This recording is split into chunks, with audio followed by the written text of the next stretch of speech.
So students, हम लोग आज जो टॉपिक करने जा रहे हैं दैट इज पब्लिक डिपॉजिट्स। पिछली क्लास में हमने इससे पहले वाला टॉपिक कर लिया है। ठीक है। अब हम इससे आगे वाला टॉपिक डिस्कस करेंगे, दैट इज पब्लिक डिपॉजिट्स। तो हम डिस्कस कर रहे थे कि कौन कौन से तरीके हैं जहाँ से पैसे कंपनियों के पास आते हैं। तो उसमें से एक तरीका है पब्लिक डिपॉजिट्स। होता है क्या है पब्लिक डिपॉजिट्स? इसको मीडियम टर्म फाइनेंस के तौर पे लिया जाता है, यानी कि जनरली आप देखेंगे 1 साल से ज्यादा के लिए लिया जाता है और जनरली 5 साल से कम के लिए इसको यूज किया जाता है। और कंपनी इसमें ना ट्राई करती है कि जनरल पब्लिक से हायर रेट ऑफ इंटरेस्ट पे पैसा लेती है। ठीक है। तो कमर्शियल बैंक से जितना पैसा लगता है उससे ज्यादा पैसा इसमें लग जाता है, लेकिन जनरल पब्लिक से लिया जाता है। और 3 साल तक के लिए लिया जाता है। ये पैसा जो है 3 साल तक के लिए लिया जाता है। और ये रेगुलेट होता है आरबीआई के द्वारा। तो आरबीआई मदद करती है लेने के लिए, देख रेख इसकी आरबीआई के अंडर में रहती है। तो पब्लिक कंपनी के पास एक ऑप्शन होता है जिसमें वो लोगों से पैसे रेज कर सकती है, which is regulated by reserve bank of India. ठीक है। अब इसमें क्या होता है, एक अच्छी बात क्या है, आप कहेंगे कि सर फिर तो बैंक से भी ले सकते थे, फिर इतना क्यों मेहनत करना है? तो इसमें थोड़ा कुछ फायदा है। फायदा पहला ये है कि इसमें फॉर्मेलिटी ज्यादा नहीं करनी पड़ती, कम फॉर्मेलिटी में ही काम हो जाता है। फिर दूसरा है कि इसमें ना आपको कोई चीज गिरवी नहीं देना पड़ता है, no security is given by the company. बस इस पे ट्रस्ट करके लेना पड़ता है, बहुत ही ज्यादा रिस्की माना जाता है। तो इसमें आपको कोई चीज को गिरवी नहीं रखना होता है, बस कंपनी पे भरोसा करो और पैसे लगा। फिर तीसरा है नो शेयरिंग ऑफ कंट्रोल। अगर आप कंपनी में पैसे लगाते हो 3 साल के लिए तो इसमें आपका कंट्रोल नहीं रहेगा कंपनी के ऊपर, यानी कि आपके पास वोटिंग राइट नहीं, कुछ नहीं। तो इसमें कंट्रोल नहीं रहता, तो कंपनी के लिए ये अच्छा ऑप्शन होता है। और जैसे कि मैंने शुरू में ही बताया कि नो चार्ज ऑन एसेट्स। अगर मान लो बिजनेस को नुकसान हो गया, बंद हो गई, तो उसको एसेट्स के बदले पैसा देने की जरूरत नहीं है। यानी कि जितना उसके पास पैसा है उतना ही प्रोवाइड करेगी, उसके अलावा अपना एसेट्स वेसेट्स को बेच, मतलब आपको कंपनी कोई गिरवी नहीं रखेगी एसेट अपने। तो ये इसका सबसे इम्पोर्टेंट पार्ट है, लेकिन इसके कुछ नुकसान भी है। पहला नुकसान ये है कि नई कंपनी ऐसा कर नहीं पाएगी, नई कंपनी के लिए मुश्किल है। आप खुद ही बताओ, हम लोग नई कंपनी में कभी भी नहीं लगाएंगे क्योंकि हमें उसका ट्रैक रिकॉर्ड नहीं पता। तो पब्लिक डिपॉजिट वही कंपनियां कर सकती हैं जो बहुत ही पॉपुलर हैं और जो प्रूव कर चुकी हैं अपने आप को। ठीक है। बाकी दूसरी कंपनियां नहीं कर पाएंगी। और दूसरा है अनरिलायबल सोर्स। ये ना एक अनरिलायबल सोर्स माना जाता है। अ, इस पे हम पुअर रेस्पॉन्स मिलता है इन्वेस्टर्स की तरफ से, तो इसको हम इसके ऊपर रिलायबल नहीं है। We cannot rely on this, हम इस पे विश्वास नहीं कर सकते। तो कंपनी अगर पब्लिक डिपॉजिट्स के थ्रू पैसा रेज कर रही है तो उसको उस पर ट्रस्ट नहीं रहता है, और एकदम आंख मूंद के भरोसा नहीं कर सकते कि ये पैसा मिल ही जाएगा। और एक और है लिमिटेड फंड। इसमें जो है आप कंपनी ना बहुत ज्यादा फंड्स रेज नहीं कर पाएगी, एक लिमिटेड अमाउंट होता है उतना ही कर पाएगी। अगर कंपनी चाहती है कि सारे पैसे इसी के थ्रू रेज कर ले तो it is not possible at all. यहाँ तक क्लियर है? यस। यस ठीक है। अब क्योंकि ये टॉपिक मैं पहले भी करा चुका हूँ, तो कौन मुझे समझा रहा है कि कमर्शियल पेपर क्या होता है? सर। दिव्या। हाँ बताओ। सर, कमर्शियल पेपर एक ऐसा इंस्ट्रूमेंट होता है जिसके द्वारा कंपनी रेज करती है पैसा, वो रिलीज करती है इस पेपर को। जैसे उन्होंने 1 लाख का किया तो जो पेपर है वो जो खरीदने वाला है उसको 90,000 में मिल जाएगा और फिर वेरी गुड। भी सकता है ठीक है। तो कमर्शियल पेपर ना जो बहुत ही नामी गिनामी कंपनियां होती हैं वो रेज करती हैं जब उन्हें पैसे की जरूरत होती है, तो पब्लिक के बीच में या फिर इंस्टीट्यूशंस के थ्रू वो लोग पैसा रेज कर सकते हैं। और इसमें ना फिक्स मैच्योरिटी पीरियड होता है, 90 दिन से 1 साल के बीच में हो सकता है। ठीक है। इसकी खास बात यही होती है कि इसमें जब पैसा दिया जाता है, इशू किया जाता है, तो डिस्काउंट रेट पे किया जाता है। जैसे कि अभी दिव्या ने बताया कि ये अनसिक्योर्ड होते हैं। पहली बात तो ये कि बहुत ही हाईली अनसिक्योर्ड होते हैं। और जैसे कि इन्होंने एक एग्जांपल देके बताया कि सर अगर मान लो 1 लाख की सिक्योरिटी है तो वो लोग 90,000 या 95,000 ले लेंगे इन्वेस्टर से, और उनको एक रसीद दे देंगे, जैसे अभी ये देख रहे हो स्क्रीन पे। इस तरह से वो प्रूफ दे देते हैं कि भाई आप कितने 1 लाख रुपए जमा किए। तो अगर कंपनी 25,000, मतलब मान लो 1 लाख का सिक्योरिटी देती है कमर्शियल पेपर, तो हो सकता है उसने 90,000 लिया हो या 95,000 लिया हो। तो इसीलिए कहा जाता है कि इसमें ना डिस्काउंट पहले ही मिल जाता है आपको, यानी कि एक तरह से इंटरेस्ट की कमाई आपको पहले ही मिल जाती है एडवांस में। क्योंकि आपने 90,000 पे किया और 1 लाख की कमर्शियल पेपर आपको अवेलेबल हो गई। अच्छा, क्या ये कमर्शियल पेपर को दिव्या बेच सकते हैं हम लोग मार्केट में? किसी और थर्ड पार्टी को भी दे सकते हैं? जैसे मान लो मैंने 90,000 का कमर्शियल पेपर खरीदा और उसपे कंपनी ने 1 लाख रुपए लिख दिए और मैंने किसी को 1 लाख रुपए पे करना है, तो क्या मैं उसको ये कमर्शियल पेपर दे सकता हूँ डायरेक्टली?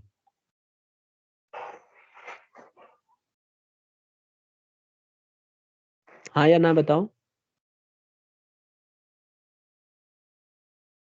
कोई भी Yes, दे सकते हैं। कमर्शियल yes, पे sir. This. कमर्शियल पेपर जो है ट्रांसफरेबल होता है। जैसे बिल ऑफ एक्सचेंज में हमने पढ़ा था ना 11th में, कि बिल ऑफ एक्सचेंज में बिल ऑफ एक्सचेंज ट्रांसफरेबल है। इसी तरह से ये भी ट्रांसफरेबल होता है, हम किसी थर्ड पार्टी को भी दे सकते हैं। तो ये बियरर चेक की तरह होता है, जिसके हाथ में रहेगा वही इसका मालिक हो जाएगा। तो आप इसको ट्रांसफर भी कर सकते हो, तो इसका सबसे बड़ा फायदा यही है। ठीक है।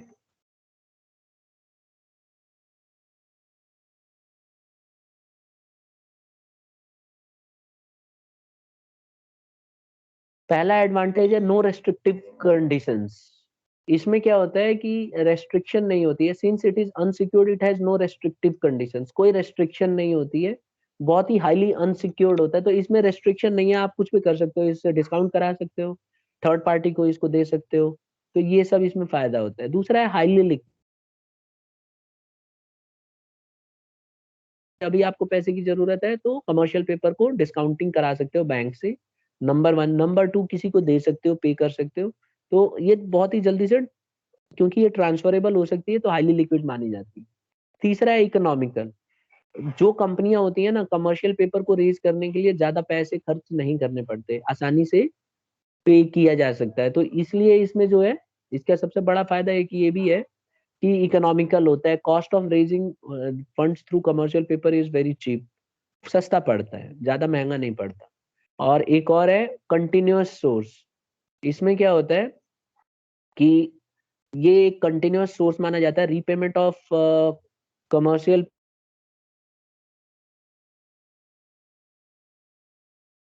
आसानी से, किसी भी कंपनी को अगर कमर्शियल पेपर और लेना है तो एक नया कमर्शियल पेपर रेज करके और पुराने वालों का पेमेंट कर सकती है। Am I clear to everybody? जैसे मान लो किसी कंपनी ने कमर्शियल पेपर लिया और उसने बोला कि मैं 3 महीने के बाद पे कर दूंगी, और उसके पास उतना से जो उनके पास पैसा अवेलेबल होगा, उससे जितने लोगों से उसने कमर्शियल पेपर लिया था उनको पे ऑफ कर सकती है। Is this clear? Yes. तो ये सबसे बड़ा फायदा होता है इसमें। और एक और है investment of excess funds. Companies can keep their जो है ज्यादा जो यूज कर सकती है।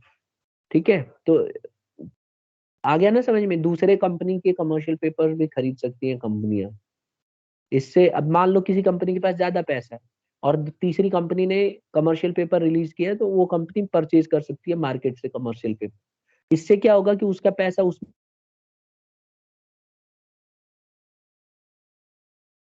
यहाँ तक सबको क्लियर है?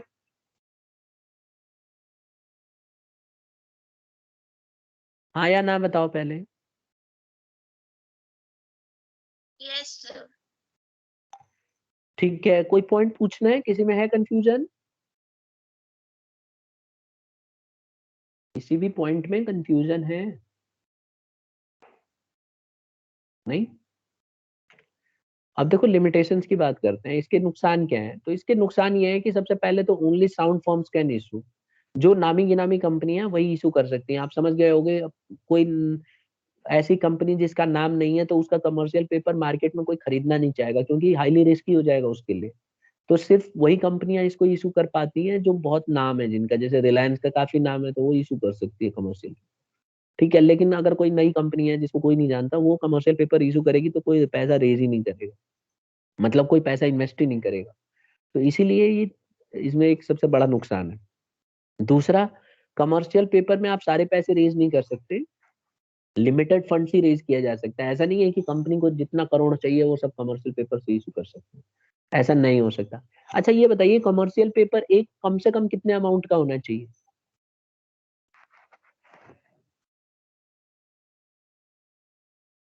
जब हम लोग क्लास ले रहे थे स्टार्टिंग में तो मैंने डिटेल में जरूर बताया होगा, कमर्शियल पेपर कम से कम कितने रुपए का होना चाहिए एक, नहीं पता सर 2000। ना, कम से कम 25,000 का होना चाहिए। देखो कम, जो कमर्शियल पेपर्स होते हैं ना 25,000 की डिनोमिनेशन से कम में नहीं हो सकते, तो ये 25,000 की डिनोमिनेशन में होना चाहिए। जैसे 25,000 का हो सकता है, 50,000 का हो सकता है, 75,000 का हो सकता है, 1 लाख का, मतलब 25,000 से इंटू करो, जो जो अमाउंट आता है इस अमाउंट का कमर्शियल पेपर हो सकता है। अब अगर कोई कंपनी चाहे कि एक कमर्शियल पेपर 10,000 रुपए का रख लूं या 20,000 का रख लूं, तो ये उसके लिए पॉसिबल नहीं है, ठीक है। तो commercial paper must be in 25,000 की डिनोमिनेशन में होना जरूरी है। अब हम आ जाते हैं आगे, अब हम पढ़ेंगे कमर्शियल बैंक्स के बारे में। देखो कमर्शियल बैंक्स भी एक ऑप्शन है जिसके थ्रू हम पैसा रेज कर सकते हैं। तो banks extend loans to the firm in many ways. Bank जो है लोन कई तरह से देते हैं, कैश क्रेडिट के थ्रू दे सकते हैं, ओवरड्राफ्ट के थ्रू दे सकते हैं, टर्म लोन्स, मतलब टर्म लोन्स में कंडीशन लगा देते हैं, वैसे दे सकते हैं। तो rate of interest depends on factors like nature of business, interest rate prevailing in the country. तो बैंक जो चार्ज करता है ना, वो मार्केट के हिसाब से करता है कि भाई क्या रेट चल रहा है, मार्केट में कैसा मतलब प्ले कर रही है, लोग रिस्क लेना चाह रहे हैं कि नहीं चाह रहे हैं, तो उस हिसाब से कमर्शियल बैंक्स पैसे चार्ज करते हैं। और इंटरेस्ट का रेट भी इनका इसी तरह से रहता है। आपने देखा होगा बैंकों के इंटरेस्ट रेट बदलते रहते हैं, ठीक है। तो यूजुअली लोन्स जो अलाउ होते हैं ये सिक्योरिटीज के बेसिस पे होते हैं। और कंपनियां क्या करती हैं कि पैसा, मतलब बैंक्स क्या करते हैं कि कंपनियों को पैसा दे देते हैं और उनसे बोलते हैं कि या तो आप एक ही बार में पूरा लौटा देना या इंस्टॉलमेंट्स में लौटाना। तो इस तरह से कंडीशन लगा के और बैंक्स प्रोवाइड कराते हैं बहुत सारा पैसा लोगों को। अब इसके एडवांटेज क्या हैं, देखो इसके मेरिट्स क्या हैं कमर्शियल बैंक्स के। पहला है इसका एडवांटेज है टाइमली असिस्टेंस। बैंक जो है प्रोवाइड करते हैं टाइमली असिस्टेंस। जब भी हमें पैसे की जरूरत होती है तो ये लोग प्रोवाइड करते हैं पैसे, ठीक है। जैसे मान लो किसी कंपनी को पैसे की जरूरत पड़ गई तो बैंक जो है उसको प्रोवाइड करा देगा। अब अगर वो कंपनी लोगों के भरोसे बैठेगी तो फिर लोगों के ऊपर है कि वो देंगे कि नहीं देंगे। तो इसीलिए इस मामले में ये सही रहता है कि टाइमली प्रोवाइड करा देते हो, ठीक है। अच्छा दूसरा क्या है कि secrecy, information furnished to the bank by the borrower is kept confidential. जो भी इंफॉर्मेशन होती है वो बहुत ही कॉन्फिडेंशियल रखी जाती है। जो कमर्शियल बैंक्स होते हैं ना, ये सीक्रेट रखते हैं अपनी इंफॉर्मेशन को, दूसरों के साथ शेयर नहीं करते। अगर ये दूसरों के साथ शेयर करेंगे तो लोगों को पता चल जाएगा कि कंपनी ने यहाँ यहाँ से पैसे ले रखे हैं। तो अगर कंपनी चाहती है कि लोगों को ना पता चले, बाहर के लोगों को, तो ये सीक्रेट भी रख सकते हैं। अच्छा इसमें फॉर्मेलिटीज भी बहुत ज्यादा नहीं है। जैसे अगर आप शेयर्स इशू करते हो तो आपको प्रोस्पेक्टस साइन वो करना पड़ता है इशू, और फिर सेबी की गाइडलाइंस को फॉलो करना पड़ता है, और उसमें बहुत सारे रूल्स हैं। तो वो सब फॉर्मेलिटीज से बच जाते हैं। अच्छा ये फ्लेक्सिबल भी होता है, लोन को हम बढ़ा भी सकते हैं और घटा भी सकते हैं, ठीक है। और इनफैक्ट हम कई बार अगर हमारे पास पैसा अवेलेबल होगा तो हम रीपे भी कर सकते हैं, बैंकों को वापस लौटा सकते हैं पैसे। तो ये इसके कुछ एडवांटेजेस हैं जो हम लोग कमर्शियल बैंक्स अगर पैसा लेते हैं कंपनीज, तो उनको ये सब फायदा मिलता है। लेकिन कुछ नुकसान भी है। पहला, meeting short term needs only. Bank जो है लॉन्ग टर्म के लिए पैसा नहीं देते, कमर्शियल बैंक जो है हमेशा शॉर्ट टर्म के लिए पैसा देते हैं, ठीक है। और इसको आप एक्सटेंड कर सकते हो, लेकिन वो डिपेंड करता है कि बैंक अलाउ करेगा कि नहीं करेगा। फिर दूसरा है कि इसका सबसे बड़ा नुकसान है कि बैंक जो है डिटेल्ड इन्वेस्टिगेशन करते हैं कंपनी के बारे में, कंपनी के अफेयर्स के बारे में पूरी जांच पड़ताल करते हैं, फाइनेंशियल स्ट्रक्चर को समझते हैं कंपनी का कि किस तरह का फाइनेंशियल स्ट्रक्चर है, तब जाके लोन सैंक्शन करते हैं। तो ये एक इसका सबसे बड़ा नुकसान है। तीसरा है टू मेनी रेस्ट्रिक्शंस। बैंक भी कई बार बहुत सारे रेस्ट्रिक्शंस लगा देते हैं, जैसे लोन देने के लिए कंडीशन रख देते हैं कि ऐसा होगा तभी हम लोन देंगे, और इससे होता है कि बिजनेस उतना अच्छे से फंक्शन नहीं कर पाती है। तो ये तो हो गए limitations of commercial bank. Is this clear?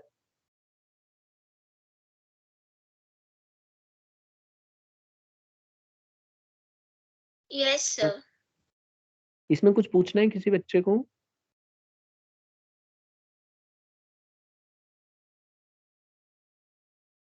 अब इसी तरह से एक और ऑप्शन है students, loan from financial institutions. Financial institutions कौन से होते हैं? कोई भी इंस्टीट्यूशन जैसे LIC या इस तरह के इंस्टीट्यूशंस हैं जो पैसा देते हैं। तो बहुत सारे फाइनेंशियल इंस्टीट्यूशंस गवर्नमेंट के द्वारा सेटअप किए गए थे इसीलिए कि इंडस्ट्री को कल को अगर पैसे की जरूरत होगी तो इन लोगों से वो लोग पैसे रेज कर सकते हैं, ठीक है। और गवर्नमेंट भी चाहती थी कि बहुत सारा डेवलपमेंट हो हमारे कंट्री के अंदर, तो इस तरह से बहुत सारे डेवलपमेंट बैंक्स ओपन किए गए। आपने पढ़ा हुआ है कि इकोनॉमिक्स में कि बहुत सारे डेवलपमेंट बैंक्स हैं, तो इन लोगों का काम यही होता है कि स्मॉल बिजनेसेस को आगे बढ़ाना, उनको पैसे देना, उनको टेक्निकल हेल्प करना। तो फाइनेंशियल इंस्टीट्यूशन से भी लोन लिया जा सकता है, ठीक है। ये लोग बहुत तरह की मदद देते हैं, जैसे मार्केट में सर्वे कराते हैं, टेक्निकल नॉलेज देते हैं, मैनेजरियल सर्विसेज देते हैं। तो अगर कोई कंपनी नई सेटअप हो रही है और उसको बहुत सारी इन्फॉर्मेशन चाहिए, तो ये लोग सारी इन्फॉर्मेशन उसे प्रोवाइड करके देते हैं। अब ये कौन कौन से बैंक हैं, तो आप देखिए लिस्ट पूरी मैंने दिखा दी यहाँ पे कि आईडीबीआई है, आईएफसीआई है, आईसीआईसीआई है। ये सारे के सारे जो है फाइनेंशियल इंस्टीट्यूशन है, जिनको इसीलिए क्रिएट किया गया कि ये लोग मदद कर सके। जैसे यूटीआई है, unit trust of India, life LIC है, लाइफ इंश्योरेंस, आईडीबीआई, ये सारे के सारे जो है मदद करने के लिए। इनके एडवांटेजेस क्या है कि ये लॉन्ग टर्म फाइनेंस प्रोवाइड करते हैं। They provide long term finance which is not provided by commercial bank. Commercial bank मैंने आपको याद है ना, शॉर्ट टर्म के लिए पैसे प्रोवाइड करते हैं, लेकिन अगर किसी कंपनी को लॉन्ग टर्म के लिए पैसे चाहिए तो वो फाइनेंशियल इंस्टीट्यूशन से डायरेक्टली डील कर सकते हैं। फिर ये एडिशनल सर्विस भी देते हैं, मतलब जैसे मैंने शुरू में ही बताया कि ये लोग मार्केट सर्वे कराएंगे, मैनेजरियल और टेक्निकल सर्विसेज भी दे देते हैं। तो अगर कोई कंपनी ओपन हो रही है और उसको इस तरह की टेक्निकल सर्विसेज चाहिए, सपोर्ट चाहिए, तो अगर उन्होंने फाइनेंशियल इंस्टीट्यूशन से लोन लिया होगा तो ये लोग उनको बहुत सर्विस देते हैं, सर्वे करा के अपना जो नॉलेज है उनके साथ शेयर करते हैं। और इससे क्या होता है कि ये माना जाता है कि जब कोई कंपनी फाइनेंशियल इंस्टीट्यूशनों से पैसे लेती है तो उस कंपनी की गुडविल बढ़ जाती है। क्यों? क्योंकि ये मान के चला जाता है कि कंपनी के पास फंड अवेलेबल है, उसको टेक्निकल असिस्टेंस मिल रही है और प्रॉपर एक गाइडलाइंस के तहत वो चल रही है। और फिर है इजी रीपेमेंट्स, आसानी से आप पेमेंट कर सकते हो। फाइनेंशियल इंस्टीट्यूशंस जो हैं इनका जो गाइडलाइंस है बहुत ही सिंपल है, आसानी से आप पेमेंट भी कर सकते हो। और ये एक रिलायबल सोर्स है। जब डिप्रेशन चल रहा हो, जैसे मार्केट अच्छी नहीं चल रही हो, तब भी फाइनेंशियल इंस्टीट्यूशंस, क्योंकि गवर्नमेंट के बनाए हुए इंस्टीट्यूशंस हैं, ज्यादातर सपोर्ट करते हैं। तो इसीलिए ये लोग आपको मदद करने के लिए एकदम तैयार रहते हैं और मदद भी अच्छी से मदद करते हैं। तो इसमें विश्वास किया जा सकता है, काफी रिलायबल माना जाता है। यहाँ तक क्लियर है? Yes sir. ठीक है स्टूडेंट्स, तो ये तो थे। और इसके कुछ नुकसान भी हैं, ऐसा देखो, हर एक के फायदे और नुकसान है। इसमें भी कॉम्प्लिकेटेड फॉर्मेलिटीज होती हैं, लोन ऑब्टेन करने के लिए बहुत ज्यादा मशक्कत करनी पड़ती है, क्योंकि ये इंस्टीट्यूशंस ऐसे होते हैं ना कि इतने आसानी से लोन नहीं देते, थोड़ा दिक्कत तो होती है। फिर है जो डिविडेंड्स होता है, रेस्ट्रिक्शंस ऑन डिविडेंड पेमेंट में भी इम्पोज। जैसे कंपनियां अगर फाइनेंशियल इंस्टीट्यूशन से पैसे लेती हैं, जैसे मान लो किसी कंपनी ने फाइनेंशियल इंस्टीट्यूशन से पैसे ले लिए, तो उसने ऑब्वियस सी है कि इक्विटी शेयर्स भी खरीदे होंगे, डिबेंचर्स भी खरीदे होंगे, प्रेफरेंस शेयर्स भी खरीदे होंगे। तो ये जो इंस्टीट्यूशंस होते हैं ना, ये रेस्ट्रिक्शंस लगा के रखते हैं कि आप डिविडेंड देने से पहले हमसे बात करोगे, इक्विटी शेयर होल्डर्स को इससे ज्यादा डिविडेंड नहीं दोगे। तो इस तरह के रेस्ट्रिक्शंस भी ये लोग लगाते हैं, क्योंकि इनको भी डर होता है ना कि कहीं ऐसा ना हो कि हमारे पैसे डूब ना जाए, ठीक है। और तीसरा है इंटरफेरेंस इन मैनेजमेंट। मैनेजमेंट में इंटरफेरेंस करते हैं ये लोग।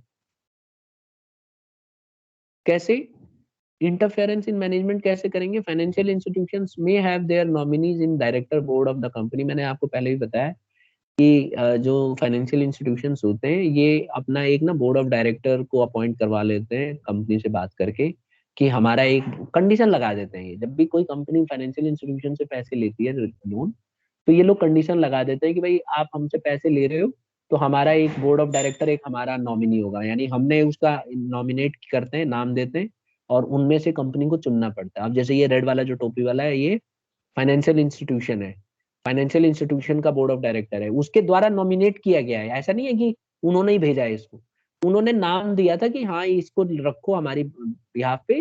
तो जो भी नाम दिए उनमें से किसी को चुन लेती है कंपनी। तो इससे क्या होता है कि सारी इंफॉर्मेशन ये उनके फेवर में काम भी करता है, ठीक है। तो ये सब जो थे लिमिटेशन है फाइनेंशियल। आ गया समझ में? Yes sir. Yes yes sir. ठीक है, तो कौन समझाएगा इस पॉइंट्स को? सर। हाँ सर अगर बैंक, अगर जो कंपनी ने लोन लिया है वो वापस कर दे तो उसको मतलब जो डायरेक्टर है वो वापस चला जाएगा ना? नहीं, देखो आप एक चीज आपको समझना होगा कि जब कंपनी ने लोन लिया तो फाइनेंशियल इंस्टीट्यूशन ने उसके ऊपर एक रेस्ट्रिक्शन लगाई कि भाई हम लोग एक नॉमिनेट करेंगे आदमी को, उसको आपको बोर्ड ऑफ डायरेक्टर बनाना है। तो नॉमिनेट का मतलब ये नहीं होता है कि अपने एम्प्लॉय को बोर्ड ऑफ डायरेक्टर, इसका मतलब ये होता है कि जो भी बोर्ड ऑफ डायरेक्टर बना होगा उसमें इन्होंने भी, इनकी भी साझेदारी होगी, यानी कि इन्होंने भी उसको बोला होगा कि इसमें से एक आदमी को चुना हमारे वजह से। तो ऐसा नहीं है कि ये वो इन्हीं का आदमी है, लेकिन एक बार जब वो चुन गया तो अपना वो जो अंतराल है, जो उसका टाइम पीरियड है, उसको फुलफिल करेगा तभी हटेगा। ऐसे थोड़ी ना है कि जैसे ये लोग हटेंगे उसको आप हटा दो। ठीक है। सर मैं कह रही थी अगर कंपनी लोन वापस कर देती है विद इंटरेस्ट तो? तब भी मैं बता रहा हूँ, उसके बाद भी जो बोर्ड ऑफ डायरेक्टर है वो बना रहेगा। वो तो देखो, ये मत भूलो कि जो बोर्ड ऑफ डायरेक्टर इन्होंने नॉमिनेट किया है वो कंपनी के बिहाफ पे काम करेगा, वो सिर्फ बैंक के लिए नहीं है। एक्चुअल में वो बोर्ड ऑफ डायरेक्टर है, दैट मीन्स वो कंपनी के लिए डिसीजंस लेगा और गलत डिसीजन नहीं लेगा। बस इतना था कि उसको नॉमिनेट किया होगा कंपनी ने। नॉमिनेट का मतलब होता है नाम दिया होगा कि इसको रख सकते हो, रखा तो कंपनी नहीं है। ठीक है। Yes sir. मतलब इसमें क्या होता है, जैसे बोर्ड ऑफ डायरेक्टर्स चुने जाते हैं ना, तो बैंक ना मतलब एक उसका नाम दिया जाता है कि भाई ये इनमें से बनेंगे, तो उसमें से उन्होंने नाम दिया होगा कि इन 3 आदमियों में से किसी को भी बना लो। तो उनमें से किसी को कंपनी नहीं तो चुना होगा। अल्टीमेटली जो सिलेक्शन है वो तो कंपनी के ही हाथ में था, इसने तो खाली नाम दिया था। ठीक है। Yes sir. हाँ, तो ऐसा नहीं है कि वो लोग पे कर देंगे तो एग्जैक्टली हट ही जाएंगे। और कोई क्वेश्चन? No sir. अब हम आ जाते हैं इंटरनेशनल फाइनेंसिंग पे। देखो इंटरनेशनल फाइनेंसिंग क्या है कि आप देखो इसमें कमर्शियल बैंक्स हैं। Commercial bank all over the world extend foreign currency loans for business purposes. ये स्टैंडर्ड चार्टर्ड आपने सुना होगा। ये इंटरनेशनल फाइनेंसिंग है। ये क्या करते हैं, देश विदेश में जो हम लोग एक्सपोर्ट इंपोर्ट वगैरह करते हैं तो उसमें इनका रोल होता है।